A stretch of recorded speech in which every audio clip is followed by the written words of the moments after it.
నమస్తే రమగారు. నమస్తే జయ. రమగారు, ఇప్పటి వరకు మీరు చెప్పని ఒక డిఫరెంట్ స్టోరీ కావాలండి. వాస్తవానికి దగ్గరగా ఉండేలాగా. కథ అంటేనే కల్పన కదా, మన ఊహ. కానీ అలా కాకుండా వాస్తవానికి దగ్గరగా ఉండేలాగా అలాంటి స్టోరీస్ ఉన్నాయా? ఎందుకుండా అడగటమే పాపం మిమ్మల్ని. జీవిత సత్యాలు. ఒక మనిషి మరణిస్తే అతని దేహాన్ని వదిలిపెట్టి ఆత్మ బయటకు వచ్చింది. అతన్ని తీసుకెళ్ళటానికి యమధర్మరాజు వచ్చాడు. చేతిలో ఒక పెట్టు ఉంది ఆయన చేతిలో. వచ్చి, నాయనా నీ సమయం అయిపోయింది, నువ్వు మరణించావు, పద మనం వెళ్దామన్నాడు. అనేసరికి మనిషి చాలా దుఃఖపడ్డాడు. అయ్యో, చాలా ఆశలు ఉన్నాయి జీవితం మీద, చాలా కోరికలు ఉన్నాయి, అప్పుడే నా సమయం అయిపోయిందా నాయన అని దేవుణ్ణి అడిగాడు.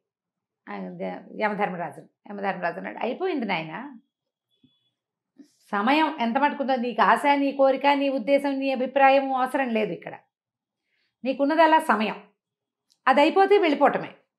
అది అయిపోయింది, నేను తీసుకెళ్ళటానికి వచ్చాను, పద అన్నాడు. ఆ చేతిలో పెట్టేమిటి స్వామి, నా కోసమైనా తెచ్చారు అన్నాడు. అవునన్నాడు ఆయన. ఏది నా కోసం తెచ్చిన పెట్టెలో ఏమున్నాయి అని అడిగాడు. ఏమున్నాయి స్వామి? నీకు సంబంధించినవి ఉన్నాయి నాయన అని చెప్పాడు యమధర్మరాజు. అయితే నా ఆస్తి, నా భూములు, వాటికి సంబంధించిన పత్రాలు అవి ఉన్నాయా అన్నాడు. అవన్నీ భూమికి సంబంధించినవి నాయన, అవి ఇక్కడే ఉంటాయి. నీ ఆస్తులు, నువ్వు సంపాదించినవి, నీ పత్రాలు అవన్నీ ఇక్కడివే, ఈ లోకంలోనే ఉండిపోతాయి. అయ్యో, అయితే నా ప్రజ్ఞ, నా తెలివితేటలు అవి వచ్చినాయా, అవి ఉన్నాయా ఆ పెట్టెలో అన్నాడు. నీ ప్రజ్ఞ, నీ తెలివితేటలు, నీ తాలూకు ప్రతిభ అవన్నీ కూడా ఆ సమయానికి సంబంధించినవి, కాలానివి. అవి సిచ్యువేషనల్గా. నువ్వు ఒక ఇంట్లో పుట్టావు, ఆ ఇంట్లో ఉన్న వాళ్ళు చాలా తెలివిగలవాళ్ళు, వాళ్ళ తెలివి నీకు వస్తుంది, అది ఆ సమయంది, అది కూడా ఇక్కడే ఉండిపోతుంది. అయితే మరి ఇందులో నా జ్ఞాపకాలు ఉన్నాయా స్వామి? నీ జ్ఞాపకాలు కాలానివి నాయన, అవి కాలగర్భంలో కలిసిపోతాయి. అయితే నా స్నేహితులు ఉన్నారా ఇందులో? నీ స్నేహితులు ఏముంటారు, వాళ్ళు కొంత మటుకే నీతో వస్తారు, వాళ్ళు వచ్చే సమయం అయిపోయింది, నువ్వు సమయం దాటేసావు కదా, వాళ్ళు అక్కడే ఆగిపోయారు.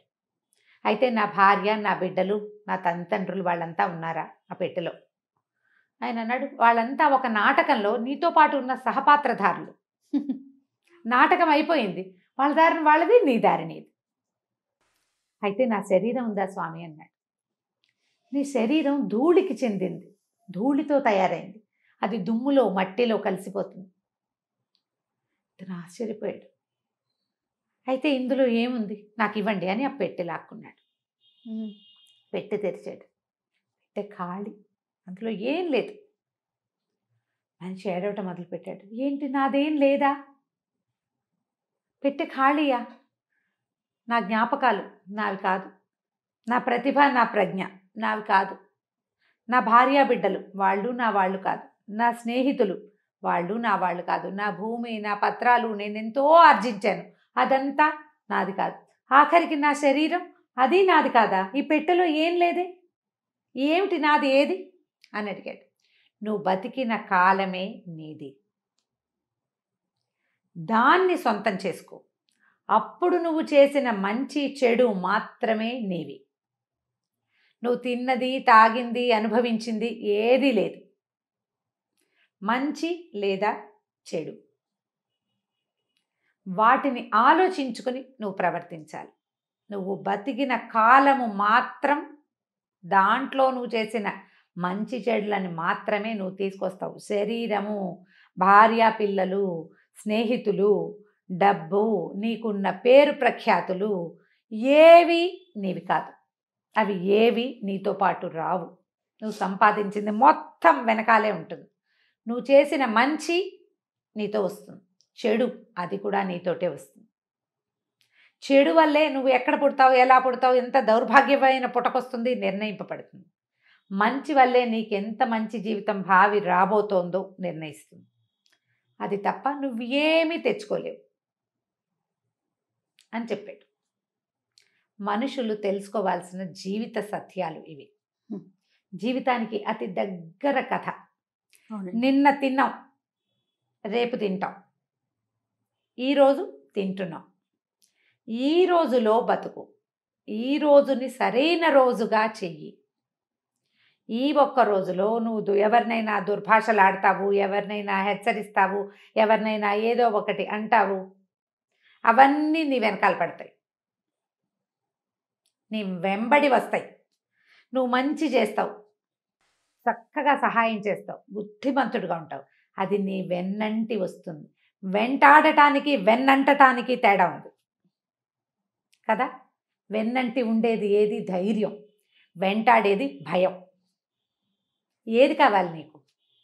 మనుషులకి కావాల్సింది ఏంటి? రేపటి పట్ల ధైర్యం కావాలి, మరు జన్మ పట్ల నమ్మకం కావాలి. దానికోసం ఈరోజు సజావైన సరైన జీవితాన్ని జీవించాలి. మృత్యువు తప్పదు.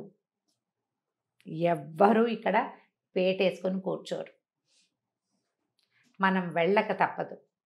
మంచి చెయ్యి, మనిషిగా జీవించటానికి ప్రయత్నం. జీవించలేకపోతాం.